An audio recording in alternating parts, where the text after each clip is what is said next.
is ready for us. And I hear the next messages coming in. The next situation is a slow vehicle, speed slower than 60 kilometers per hour. And how does this happen? Apart from the mere message, I am a vehicle, it sends position and speed of this slow vehicle. Now, what does that result in? It is an obstacle. Traffic on the right lane must decelerate, must pass the slow vehicle, veer out and veer back in. And that's what our highway pilot has registered, and that's what it will do now. Now, Hans says, okay, highway pilot, I will go back into the control position and take over the steering wheel.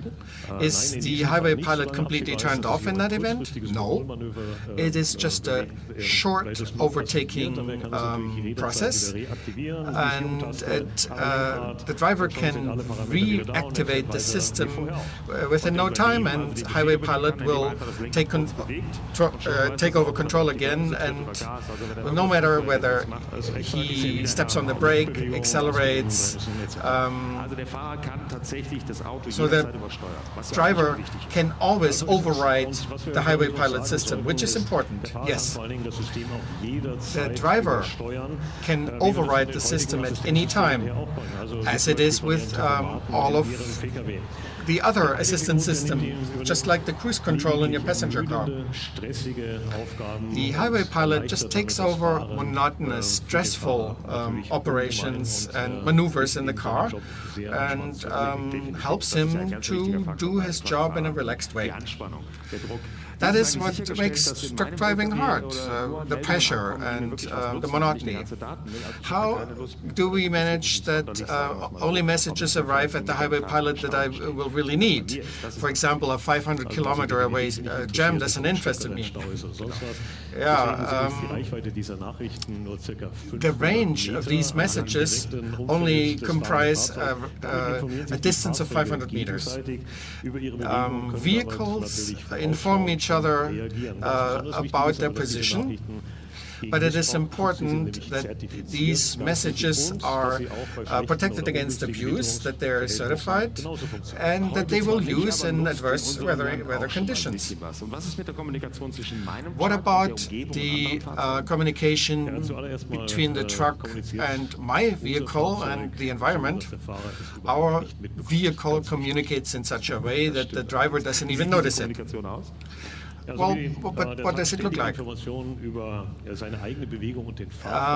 It clocks always information on its own motion and the motion of other vehicles, other trucks and other vehicles, and there's going to be a real-time communication between all networked vehicles about traffic congestions, and no traffic radio can do that, even the most accurate one. Now, of course, they transfer also all this information. It almost sounds like Twitter for vehicles. You could say that. The vehicle autonomously adapt to the situation and improve the traffic flow and decrease the traffic density. Even if Daimler has leadership in this technology, the technology can create bottlenecks. And I think the Future Truck 2025 will make a major contribution towards that. We already mentioned the driver can Skype, he can delegate orders, he can do anything when he doesn't need to pay attention to the traffic. He can do invoicing, process the next order, so he doesn't have to do it at a later time. He also can reserve a parking space at the rest stop, order his food, and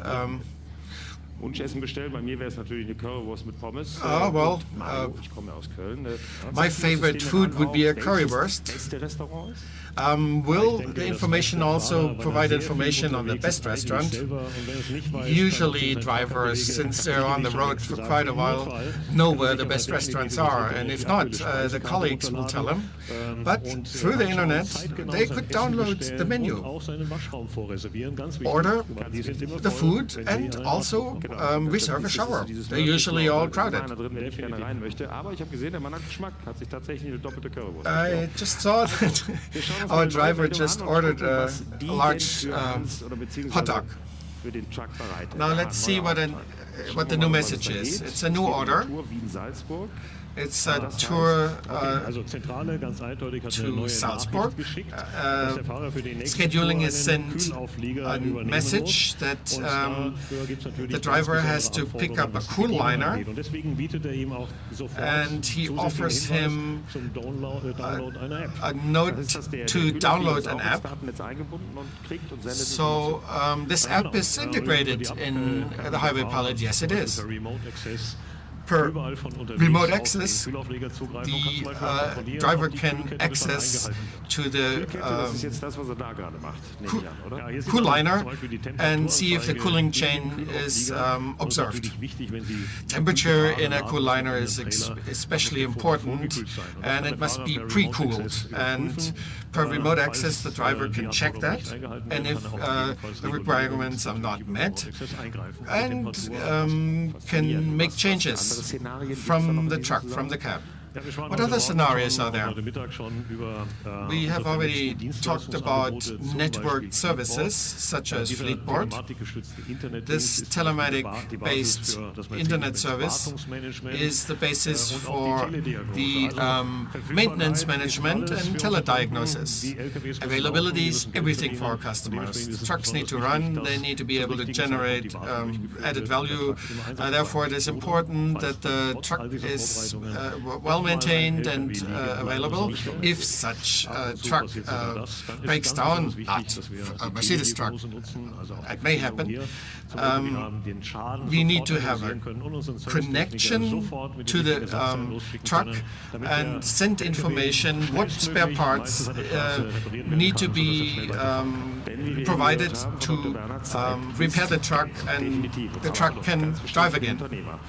Time is money, especially for the forwarding company. Now the system is telling me the rest stop parking space is reserved. Now what happens here is shortly before the arrival at the rest stop, the calculated arrival time is displayed. The parking space number is also displayed, also with the exact coordinates, and especially for the last mile navigation, so the truck can find its parking space with an accuracy of centimeters, even at night. So the truck is guided to the parking space, the hot dog is prepared, and the shower is ready. And just think of that. If a trucker approaches a rest stop at night, it's usually chaos. Well, let's boil it down to a core message. Near series networked assistance systems on the highest level.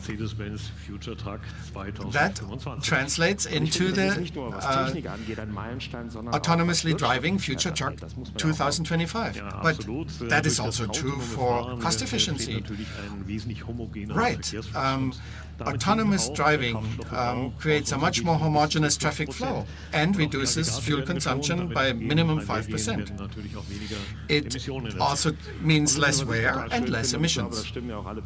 And what I really like about this new system is it changes so much for the driver. Yes, especially for the day-to-day burden. And those of you who have experience with the forwarding business, 5 days a week, 8 hours driving in the car. Usually the leisure time is spent with a truck, and this new system cuts down monotonous and stressful activities in the truck. But that doesn't only help the driver, but also the forwarding company, because the driver is more relaxed, is less stressed, and drives more safely. This opens up a new era. Everything is much easier to calculate, more efficient, and it may be a big word, but I think autonomous driving will actually revolutionize